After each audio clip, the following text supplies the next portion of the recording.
जय श्री कृष्णा। राधे राधे सभी को। ना हम वसामि वैकुंठे योगिना हृदय न च मद्भक्ता यत्र गायन्ति तत्र तिष्ठामि नारद। नारद, ना तो मैं वैकुंठ में निवास करता हूँ और ना ही योगियों के हृदय में, अपितु मेरे भक्त जहाँ हैं, मेरा गुणगान करते हैं, मैं वहीं रहता हूँ। भक्तों, यह पंक्तियाँ संत शिरोमणि जनाबाई के लिए बिल्कुल उचित हैं। आज हम यहाँ आपको संत जनाबाई के जीवन दर्शन कराने जा रहे हैं। जनाबाई संत नामदेव जी की दासी थी। संत जनाबाई को महाराष्ट्र में एक भक्त कवियत्री के रूप में भी जाना जाता है। उनका जन्म गोदावरी तट पर गंगा खेड़ में शूद्र कुल में हुआ था। इनके पिता का नाम दमा और माता का नाम करुण था। बचपन में ही मां की मृत्यु के बाद पिता संग जनाबाई पंढरपुर की यात्रा पर आए। पंढरपुर में श्री विट्ठल के दर्शन का 7 वर्ष की जना पर ऐसा असर हुआ कि भगवत मिलन की सच्ची प्यास लग गई। पंढरपुर के श्री विट्ठल मंदिर के सामने नामदेव जी के पिता दमा शेठ का घर था। जना के पिता ने विट्ठल भक्त दमा शेठ के हाथों में जना को सौंप दिया और स्वयं संसार से विदा ली। इस प्रकार 6-7 वर्ष की आयु में ही जनाबाई अनाथ होकर दमा शेठ के घर में दासी के रूप में रहने लगी। उनके घर में आने के उपरांत दामा सेठ को पुत्र रत्न प्राप्त हुआ। वही आगे चलकर संत नामदेव के नाम से प्रसिद्ध हुए। जनाबाई ने आजीवन उनकी सेवा की। नामदेव के घर में सभी लोग भगवान का भजन करने वाले थे। नामदेव जी के घर में 15 प्राणी थे। नामदेव के माता पिता स्वयं नामदेव, बहन, पत्नी, बेटी, 4 पुत्र और 4 पुत्र वधुएं और 15वीं जनाबाई। जनाबाई ने अपने अभंग मैं इन 14 जनों का नाम लेकर 15वीं मैं जनी कहकर अपने आप को नामदेव के परिवार में शामिल किया। जनाबाई के लगभग 350 अभंग मिलते हैं। इनमें कहीं भगवान के सगुण रूप का ध्यान है, तो कहीं निर्गुण निराकार का, तो कहीं परमात्मा के प्रेम का परम माधुर्य दिखाई देता है।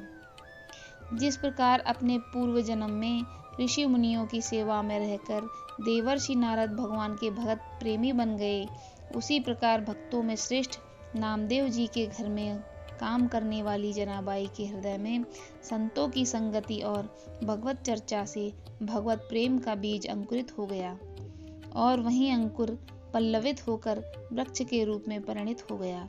जनाबाई भगवान विट्ठल की अनन्य भक्त थीं। उन्होंने भगवान को गौ माता और स्वयं को बछड़ा माना है। जनाबाई को जब भी काम से फुर्सत मिलती, वह घर के सामने मंदिर में जाकर भगवान का रूप निहार आती। रात को मंदिर में जब सब लोग चले जाते, तब एकांत में मंदिर में भगवान के साथ हंसती, बात करती, गाती और भावावेश में आकर नृत्य करने लगती। जनाबाई नामदेव जी के घर झाड़ू देती, बर्तन मांजते, कपड़े धोते, जल भरते, चक्की पीसते आदि सभी कार्य करते समय भगवान नाम कीर्तन करती रहती थी। भगवान के भक्त के घर का कार्य करने से उसकी भगवत सेवा स्वयं होती जाती थी। वह गीता ज्ञानेश्वरी का नित्य पाठ करती थी। भगवान नाम का निरंतर स्मरण करने से उसके पाप पुण्य जलने लगे।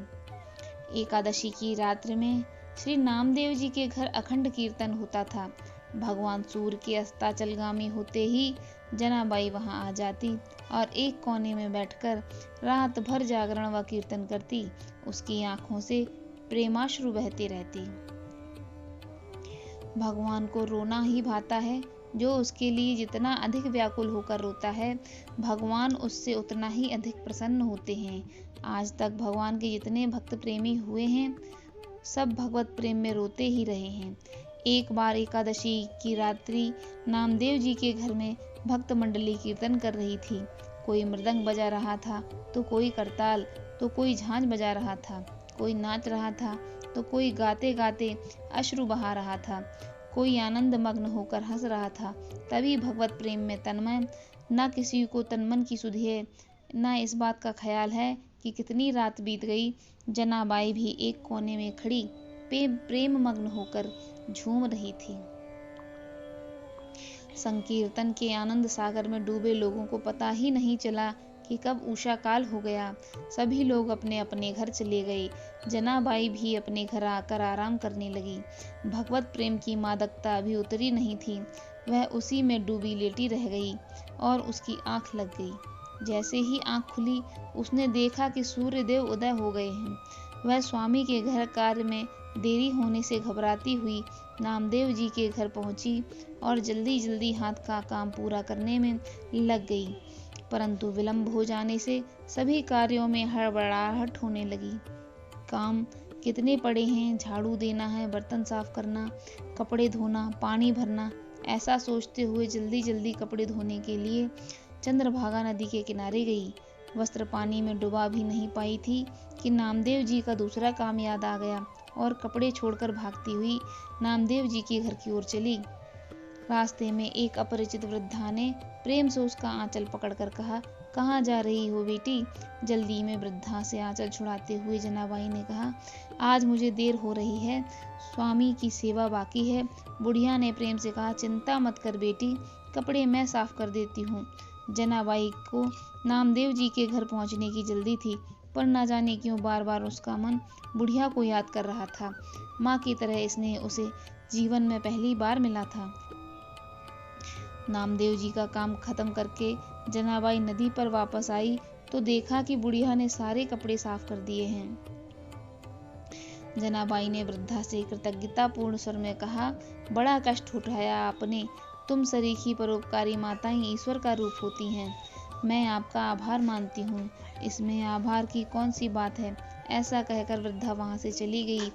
कभी आवश्यकता पड़ी तो मैं भी वृद्धा की सेवा करूंगी, ऐसा विचार कर जनाबाई वृद्धा का नाम पता मालूम करने के लिए उसे ढूंढने लगी, पर उसे निराशा ही हाथ लगी। जनाबाई कपड़े लेकर नामदेव जी के घर पहुंची, पर उसका मन वृद्धा के लिए बहुत व्याकुल था। वृद्धा ने जाते जाते न मालूम क्या जादू कर दिया था कि जनाबाई कुछ समझ न सकी। जनाबाई ने गट्ठर गदगद कंठ से सारा प्रसंग नामदेव जी को सुनाया। भगवत भक्त नामदेव जी लीलामय की लीला समझ गए और प्रेम में मगन होकर बोले, जना तू बड़ भागनी है, भगवान ने तुझ पर बड़ा अनुग्रह किया है। वह कोई मामूली वृद्धा नहीं थी, वह तो साक्षात नारायण थे, जो तेरे प्रेमवश तेरे बुलाए बिना ही तेरे काम में हाथ बटाने आए थे। यह सुनकर जनाबाई रोने लगी और भगवान को कष्ट देने के कारण अपने को कोसने लगी।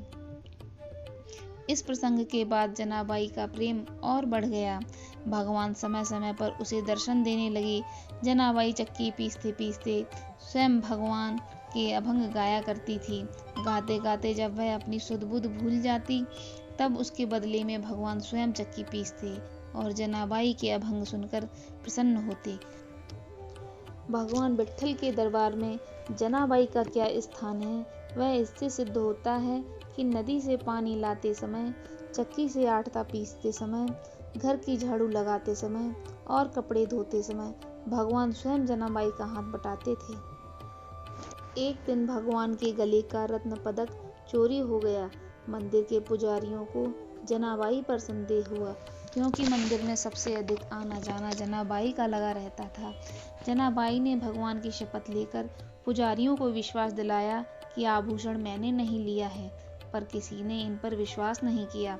लोग उसे सूली पर चढ़ाने के लिए चंद्रभागा नदी के तट पर ले गए। जनाबाई विकल होकर विट्ठल विट्ठल पुकारने लगी। देखते ही देखते सूली पिघलकर पानी हो गई। तब लोगों ने जाना कि भगवान के दरबार में जनाबाई का कितना उच्च स्थान है। जिस क्षण मनुष्य भगवान का पूर्ण आश्रय ले लेता है, उसी क्षण परमेश्वर उसकी रक्षा का भार अपने ऊपर लेते हैं। एक बार कबीरदास जी जनाबाई का दर्शन करने के लिए पंढरपुर गए। उन्होंने वहां देखा कि दो स्त्रियां गोबर के उपलों के लिए लड़ रही थीं। कबीरदास जी वहीं खड़े हो गए और वह दृश्य देखने लगे। फिर उन्होंने एक महिला से पूछा, आप कौन हैं? उसने कहा, मेरा नाम जनाबाई है। कबीरदास जी को बड़ा आश्चर्य हुआ। हम तो परम भक्त जनाबाई का नाम सुनकर उनका दर्शन करने आए हैं और ये गोबर से बने उपलों के लिए झगड़ रहे हैं। उन्होंने जनाबाई से पूछा, आपको अपनी उपलों की कोई पहचान है? जनाबाई ने उत्तर दिया, जिन उपलों से बिट्ठल बिट्ठल की ध्वनि निकलती हो वे हमारे हैं। कबीरदास जी ने उन उपलों को अपने कान के पास ले जाकर देखा तो उन्हें वह ध्वनि सुनाई पड़ी। यह देखकर कबीरदास जी आश्चर्यचकित रह गए और जनाबाई की भक्ति के कायल हो गए। नामदेव जी के साथ जनाबाई का कुछ परलौकिक संबंध था। संवत 1407 में नामदेव जी ने समाधि ली। उसी दिन उनके पीछे पीछे कीर्तन करती हुई जनाबाई श्री विट्ठल भगवान में विलीन हो गई। संत शिरोमणि जनाबाई के चरित्र का संक्षिप्त विवरण हमने आपके समक्ष कह सुनाया है। अगर आपको यह अच्छा लगा हो तो प्लीज़ इस वीडियो को लाइक कर दीजिए और हमारे चैनल को सब्सक्राइब कर लीजिए। धन्यवाद।